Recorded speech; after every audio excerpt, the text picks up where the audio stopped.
Mommy, Like me, do you like creature features? Are you a fan of Jeepers Creepers and all things spooky and horrible? You need to pick up this by Brian. Now, I've talked about Brian before. I've read Dark Avenues. I loved his collection. I loved his unique take on it, and he does it again with this one. He did an amazing job.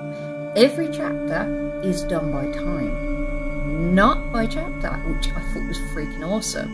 He also did a really great job with the characters. Some I hated and was absolutely over the moon that they got what was coming to them. And then we come to like the main fact. It is a short read, but my god, did he pack some action in there. There's never a dull moment. Briefly, there's like one chapter, but it's mainly for like background and giving the reader what they need to know. As always, Brian excels on anything description wise. He's very good at that, not gonna lie. The monster itself, if I'm gonna go with kind of like an old school kind of, he's done his research into old monsters, mixed it with Jeepers Creepers and thrown in a bit of an alien vibe to it, that would definitely be this creature. And you follow the story of Bruce, he's my favourite, the copper, who is basically looking after his little girl, that all he's got after his divorce fell apart because workaholic. Anyway, so he ends up finding out that his town has been terrorised by this beast, and you get bits and hints. He's very sneaky, Brian is. He likes to dribble in those little details, the here and there, but other than that, he doesn't give too much away until the main reveal of the monster, when he, the copper comes face to face with him. I freaking loved it. There is some characters in there that I wasn't happy died. You know who I'm speaking to you about, Brian. You gave him such a lovely backstory. He was so nice. He didn't deserve that death, but you gave it to him anyway. How dare you? But anyway, great story, amazing pace. And like I said, it's a short story, so it's only a short book, but bloody hell, he packs some punch in that one. And if you like your creature features, this beastie will definitely subdue the hunger, so to speak. It's nice, short, quick, and you will munch it up in no time. I know I stayed up till midnight reading that bad boy, so you guys are going to love this as much as I did. Guys, it's me, and I just finished a really incredible anthology, Avarice, D&T Publishing, with an assortment of incredible authors. Oh boy. I definitely have to do my homework and maybe read Dante's Inferno, because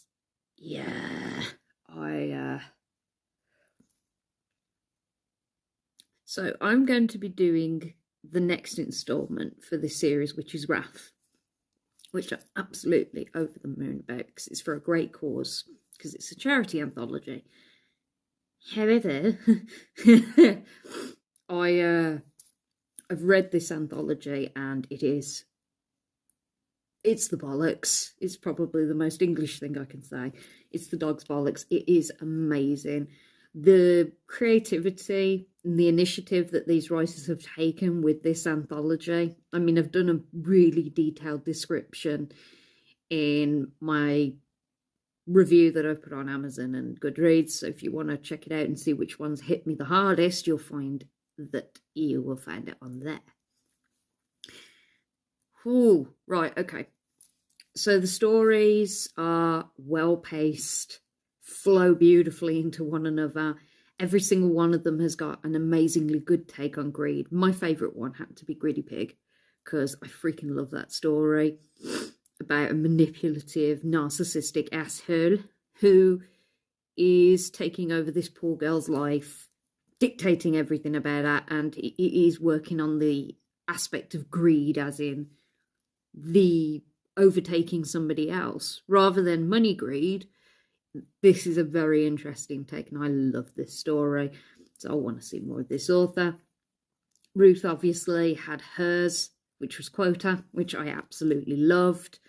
And Quota delves into the idea of social media, which for me was just, it was perfect. Wreckers was another good one because it had very much a Criminal Mind vibe to it. There's so many in there that it's just so intensely good. And it blew me away because I'm sitting here going, oh crap, I've got to do the next installment with this. And my own story's going into the next anthology. And I'm shitting myself because of how good this freaking anthology was. Like the quality of writing, the storyline, the character development, it's insanely good. So if you haven't picked it up off Godless, what the hell are you playing at? Pick it up now. You will not regret it. Although I'm having regrets because I don't know if I'll be good enough. Back again. So this one was a review copy.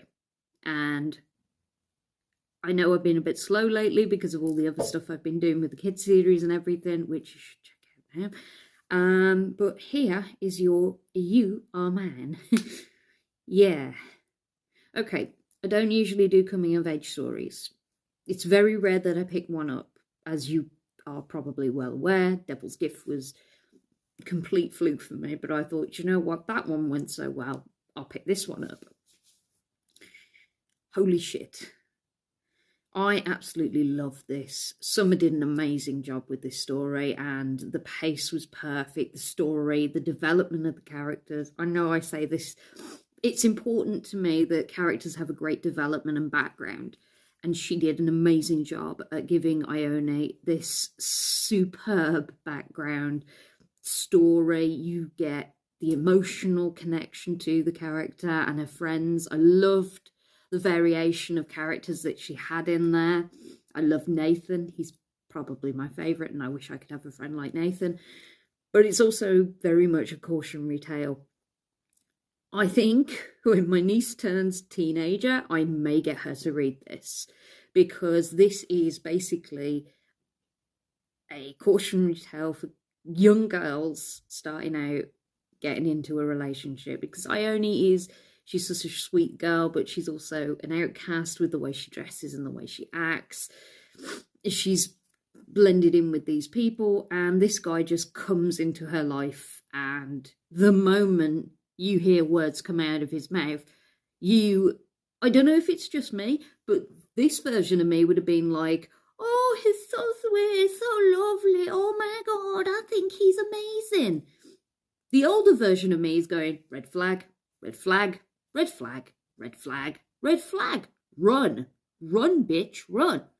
But of course, when you're sweet, naive, not used to people showing you attention like that, and by the sounds of it, her options were limited in this town, you tend to fall head over heels with the person that is showing you this affection. And even when he starts getting nasty and brutal, Ione is still very taken by Raybert, and I don't understand it, but there you go. But when things go, they go horribly wrong, they go horribly wrong. Guys, this book is freaking amazing, and I couldn't recommend it enough. I am so glad that I got a chance to read this, and I think you guys will love it as much as I did. I can understand why it got nominated for Splatterpunk, because Summer did amazing. Yes. What's this? You know Rehab. No, who this? You don't know Jeffery? No. Oh, you have to be educated immediately. Well, what's so special about Dave Jeffery? Oh my God. Think. Right. How do I describe this in a way you know? So, Dave Jeffery created the Quiet Apocalypse universe, which is immense and dark and extreme. More extreme than you? More extreme than me. So, he's like the godfather of dystopian horror. Yes. So, what's it like? He's the nicest human being you will ever meet. He'll do anything to help other authors. Oh, it sounds nicer than you. I want to live with Jeffery. Not allowed to. We're not. You spoil all my fun all the time. So tell me, is it really good? Yeah, in fact, I'm reading Tribunal. There's a fourth one? There's a fourth one, so you gotta catch up. So, if you could describe Jeffery in one word, how would you describe Jeffery? He is the Ian McKellen of dystopian horror. Really? Yeah, creepy. So he must be protected at all cost. Yes. This human is very valuable. So valuable to the horror community? Very, very valuable. We must protect him at all costs. Nat, we must find the Jeffery and we must protect him and bubble wrap him immediately.